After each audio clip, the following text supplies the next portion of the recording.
Hello students, तो आज के स्टूडियो में हम बात करेंगे इकोनॉमिक अर्थशास्त्र। सबसे पहले इसके पेपर पैटर्न के बारे में बात करेंगे। अभी भी स्टूडेंट्स मुझे बहुत सारे कमेंट करेंगे, सर इकोनॉमी की पेपर पैटर्न बता दीजिए कि भाई थियरिकल के अंदर हमारा कैसा पेपर आने वाला है। तो सबसे पहले हम बात करेंगे इसके पेपर पैटर्न की। इसके बाद आपको कौन से 2 यूनिट सबसे ईजी रहेंगे याद करने में, कौन से आपको याद करना चाहिए उसके बारे में बात करूंगा। और लास्ट में मैं बता दे रहा हूँ भाई, इस बुक के अंदर मैंने IMP क्वेश्चन ऑलरेडी दे दिए, उसका एक वीडियो अपलोड कर दिया, चेकआउट जरूर कीजिए। यहाँ आपको लिंक मिल जाएगी आई बटन में, नहीं तो आप डिस्क्रिप्शन जरूर चेकआउट कीजिएगा। तो चलिए अब स्टार्ट करते हैं। सबसे पहले फटाफट हम देख लेते हैं इसका पेपर पैटर्न क्या होगा। तो देखो बता देना चाहूंगा, सेक्शन 1 और सेक्शन 2 ऐसे 2 सेक्शन में आपका पेपर आने वाला है। तो पहला सेक्शन जो आपका रहेगा जिसमें आपको 4 क्वेश्चन देखने को मिलेंगे। एक यूनिट में से क्वेश्चन 1 बनेगा, दूसरे में से क्वेश्चन 2, तीसरे में से क्वेश्चन 3 और चौथे में से क्वेश्चन 4। अब करना क्या रहेगा आपको, ये चारों के 4 क्वेश्चन आपको अटेम्प्ट नहीं करने, क्योंकि चारों के चारों एक दूसरे के और में रहेंगे। मतलब आपको इन चारों में से आप जान गए होंगे भाई हमको 2 ही अटेम्प्ट करना है, चारों में से 2 ही अटेम्प्ट करना है। बट आपको एक स्पेशल चीज बोलना चाहूंगा कि आप कोई भी 2 जो कर रहे हो वो दोनों के दोनों पूरे करने हैं। पूरे मतलब उसका जो ए और बी, ए बी मतलब 2 क्वेश्चन दिए गए होंगे, क्योंकि थियरिकल है ना। तो आपको यहाँ पर 2 क्वेश्चन एक यूनिट में से देखने को मिलेंगे जो 10 और 10 मार्क के होने वाले। बाय चांस 20 मार्क का एक थियरी का क्वेश्चन हो सकता है, बट मोस्ट ऑफ चांस एक क्वेश्चन 20 मार्क का होने की नहीं है। ठीक है, तो आप यही एज्यूम करके चाहिए पे आपको 10 मार्क के 2 क्वेश्चन देखने को मिलेंगे एक यूनिट में से। उसी तरह सेकंड में भी 10 मार्क के 2 क्वेश्चन होंगे, थर्ड में भी और फोर्थ में भी। अब बता दो इस 10 के और में एक और क्वेश्चन देखने को नहीं मिलेगा, जो पहले हुआ करता था कि 14 के और में 7 मार्क के 2 देखने को मिलते थे। अभी 10 ही होंगे, मतलब एक 2 ही क्वेश्चन होंगे, यहाँ पे भी 2 ही होंगे। अब आपको क्या करना है, 4 में से कोई भी 2 अटेम्प्ट करना है। आप क्वेश्चन 1 अटेम्प्ट करो तो उसके दोनों के 2 क्वेश्चन कर लो, क्वेश्चन 3 करो तो उसके दोनों के 2 कर लो। ऐसा नहीं होगा कि भाई इसका आपने ए किया, उसका बी किया, फिर ए किया, बी किया, ऐसा नहीं कर सकते कि हमको इसका ए आता है और इसका बी आता है, ऐसा मिला के ऐसा नहीं कर सकते। जो क्वेश्चन अटेम्प्ट करना है उसके दोनों क्वेश्चन आप श्योरली पूरा कंप्लीट कीजिएगा। ठीक है, आई होप समझ गए।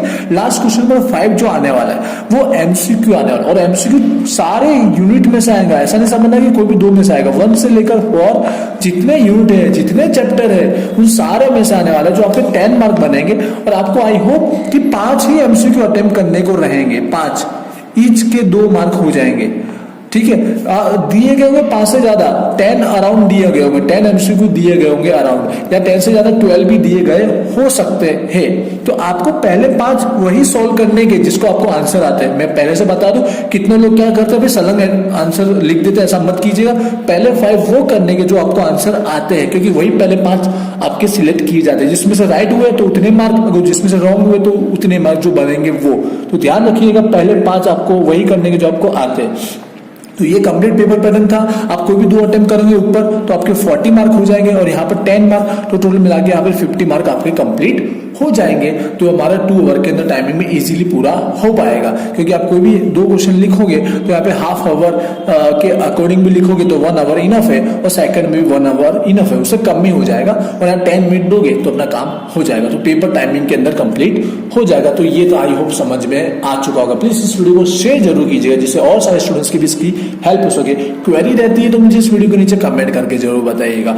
अब देखिए मैं बता दूं यहाँ पर आपको यूनिट कौन से रेडी करने चाहिए। वैसे देखा जाए तो ये चॉइस आपकी है कि आपको जो यूनिट अच्छे से आता है आपको वो रेडी करना है। वैसे मैंने इसका IMP क्वेश्चन ऑलरेडी अपलोड कर दिए, उसकी लिंक यहाँ आपको आई बटन में दिख रही होंगी, वो चेकआउट जरूर कीजिएगा। अब देखिए, अगर आपको जिस यूनिट में अच्छे से याद करना फार आया, जिसके बारे में आपको जानकारी ज्यादा है, वही आपको रीड करना है। ठीक है, अब मैं अपने और से बता दूं कि जिसमें बहुत इजीली आप याद कर सकते हो वो यूनिट नंबर 1 है।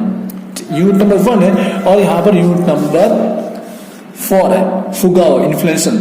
ये यूनिट नंबर 4 बहुत इजी है, बट ऐसा नहीं बोल रहा कि यही 2 करने हैं, आपको एक और यूनिट हमेशा करना चाहिए। 3 यूनिट याद करके जाना चाहिए। क्यों कि बाय चांस ऐसा हो गया भाई इसमें से हमको दोनों क्वेश्चन आ गए, लेकिन आपने यही याद किया चौथा, इसमें से आपको एक ही क्वेश्चन आ रहा है, अब क्या करें। ऐसा तो दूसरा क्वेश्चन आप कुछ लिख तो सकते ही हो, बट टाइम है अपने पास, तो 2 के अलावा 3rd याद करना चाहिए, जो हमारा 3rd हो जाएगा। मतलब यहाँ पर 3 यूनिट आप याद करके चाहिए। 1 यूनिट पूरा छोड़ सकते हो बिंदास, 1 यूनिट पूरा छोड़ दोगे तो कोई प्रॉब्लम नहीं है। जिसने तैयारी बिल्कुल नहीं की है, जिसने की है उसकी अलग बात है। बाकी हर एक 3 यूनिट आप पढ़ के जाओ, आपका कुछ नहीं, पूरा पेपर ही आपको सॉल्व हो जाएगा। यूनिट नंबर 1 कर लो, यूनिट नंबर 3 और 4 कर दो, बहुत हो गया। ठीक है, इतने में आपका पूरा पेपर 100% कवर होने वाला है, तो इससे ज्यादा एक्स्ट्रा मेहनत करके भी करोगे क्या, ठीक है। तो आई होप ये भी आपको पता चल गया होगा कि आपको स्टडी क्या करनी चाहिए। एमपी क्वेश्चन का ऑलरेडी अपलोड हो चुका है और ये सारा पेपर पैटर्न आप अच्छे से समझ गए होंगे। तो ऑल द बेस्ट एग्जाम के लिए, और कमेंट जरूर कीजिएगा मुझे कोई और नेक्स्ट वीडियो चाहते हो तो। मिलते हैं नेक्स्ट वीडियो में, थैंक यू।